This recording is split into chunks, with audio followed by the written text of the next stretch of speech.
এক জাপানি ব্যক্তি বড়শির অগ্রভাগে ওয়াটারপ্রুফ ক্যামেরা লাগিয়ে পানির নিচে দেখার চেষ্টা করছিলেন মাছগুলো কিভাবে বড়শির ফাঁদে আটকে যায়। এই দৃশ্য ক্যাপচার করতে গিয়ে এমন কিছু পৃথিবীবাসীর সামনে উঠে এসেছে যা আমাকে আপনাকে নতুন করে ভাবতে শেখাবে।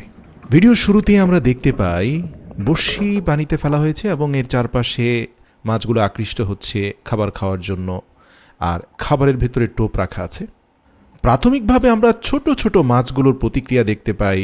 ছোট ছোট মাছগুলো প্রথমে আসে এবং খাবারকে খুবই সতর্কতার সাথে ঠোকর দিয়ে পরীক্ষা করে, তার আশপাশে ঘুরে বেড়ায়, অথবা খাবারের ক্ষুদ্রাংশ আশপাশে যেগুলো পড়েছে সেগুলো খাওয়ার চেষ্টা করে, খুবই সতর্কতার সাথে খাবারের টোপে অগ্রসর হয়, কিছুক্ষণ পর্যবেক্ষণ করে। তো ভিডিও যত অগ্রসর হয় আমরা দেখতে পাই বড় মাছগুলো আস্তে আস্তে বড় খাবারের টোপের দিকে এগিয়ে আসে। ছোট মাছ যেখানে ছোট খাবার খেতে ব্যস্ত, বড় মাছ অপেক্ষা করে এবং বড় টোপকে গ্রাস করার পরিকল্পনা করে। এই ঘটনাটা আমাদের জীবনের সাথে অনেক কিছু রিলেট করে। কিভাবে জানেন? এই যে আমাদের জীবনের প্রলোভনগুলো, আমাদের জীবনের লোভ এবং লালসাগুলো, এগুলো যদি আপনি পর্যবেক্ষণ করেন আপনি দেখতে পাবেন যে যারাই লোভের সীমা অতিক্রম করে সেটাই কিন্তু তাদের বিপদের কারণ হয়ে দাঁড়ায়। বিশ্বাস করুন, এখানে সবচেয়ে যে বড় মাছটি আছে সে কিন্তু খাবারের ক্ষেত্রেও অন্যদেরকে খুব একটা ধারে কাছে ঘেঁষতে দিতে চাইছে না, সে একাই সব গ্রাস করতে চাইছে, আর এটাই শেষ পর্যন্ত তার বিপদের কারণ হয়ে দাঁড়ায়। বিশ্বাস করুন, এই মাছগুলোর দিকে খুব গভীর দৃষ্টিপাত দিয়ে আমি অনুভব করলাম এটা আমাদের জীবনের সাথে 100% সংযুক্ত। মানুষ যেমন তার প্রতিদিনের জীবনে বিভিন্ন ফাঁদে পড়ে, মাছগুলোর ক্ষেত্রেও তাই ঘটে। এই ফাঁদ হতে পারে সম্পদের প্রতি আসক্তি, খ্যাতির মোহ, অথবা অপ্রয়োজনীয় চোখের চাহিদা, চোখের ক্ষুধা। এই ভিডিওর মধ্য দিয়ে বড় মাছের লোভ এবং তার ফাঁদে পড়ার ঘটনা আমাদের মনে করিয়ে দেয় জীবনের যে কোনো মোড়ে আমাদের বুদ্ধিমত্তা এবং সতর্কতার প্রয়োজন। এই দৃষ্টিকোণ থেকে ছোট মাছগুলোর আচরণও অত্যন্ত শিক্ষণীয়। দেখুন না, তারা আশপাশে থাকা ছোট খাবার খায়, বড় খাবারের দিকে অগ্রসর হয় না। তাদের এই সতর্কতাই তাদের জীবনের মূল নিরাপত্তা বেষ্টনী।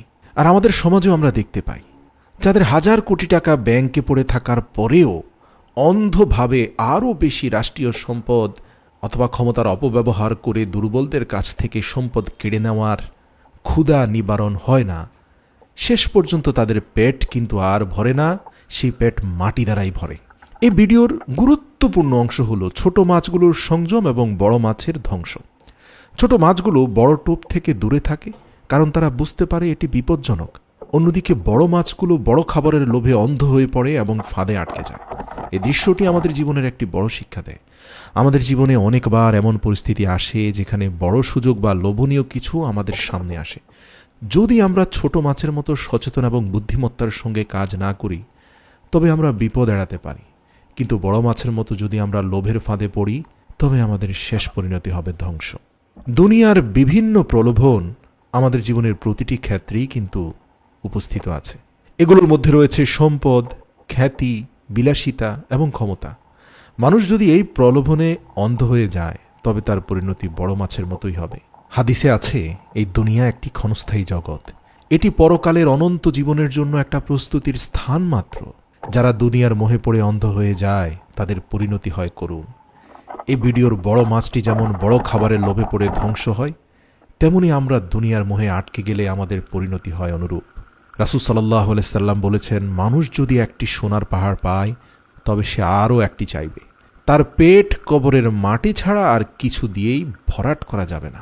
তাই বাঁচতে চাইলে জীবনের চাহিদা আর আকাঙ্ক্ষাগুলোকে সীমিত রাখা উচিত। আমি বলছি না আপনি জীর্ণশীর্ণ জীবনযাপন করুন, দারিদ্রতাকে আলিঙ্গন করে থাকুন। অবশ্যই চেষ্টা করবেন, সংগ্রাম করবেন, পরিশ্রম করবেন, কিন্তু ভাই অতিরিক্ত লোভ করবেন না। এই যেমন ভিডিওর শেষের দিকে বড় মাছটি বড় খাবারের লোভে বড়শির ফাঁদে আটকে যায় এবং উপরের দিকে টেনে তোলা হয়, এটি আমাদের জীবনের একটি গভীর প্রতীকী শিক্ষা দেয়। যারা জীবনে লোভের ফাঁদে পড়ে তাদের শেষ পরিণতি ধ্বংস। 4টি শিক্ষা আমাদের সব সময় মনে রাখতে হবে। 1. সতর্কতা। জীবনের প্রতিটি পদক্ষেপে আমাদের সতর্ক থাকা উচিত। বড় প্রলোভনের পেছনে ছুটে যাওয়ার আগে এর পরিণতি বিবেচনা করা উচিত, হোক সেটা ব্যবসা, বিয়ে শাদী বা অর্থনৈতিক অথবা জীবন সংক্রান্ত। দ্বিতীয় হচ্ছে সংযম। আমাদের চাহিদা এবং আকাঙ্ক্ষাকে সংযত রাখতে হবে। বড় মাছের মতো লোভী হওয়া মানেই ফাঁদে পড়া। 3, পরকাল। দুনিয়ার মোহে পড়ে আমরা যদি পরকালের কথা ভুলে যাই তবে তার ফল হবে করুণ। আমাদের উচিত দুনিয়াকে একটি মাধ্যম হিসাবে দেখা, লক্ষ্য নয়। 4, ছোট ছোট সুখের মূল্যায়ন করুন। ছোট মাছের মতো আমাদের উচিত জীবনের ছোট আনন্দ এবং সুযোগগুলো উপভোগ করা, যা আমাদের বিপদ থেকে দূরে রাখবে। প্রিয় দর্শক, ভিডিওটি ভালো লাগলে প্রিয়জনদের সাথে অবশ্যই শেয়ার করার বিনীত অনুরোধ করছি।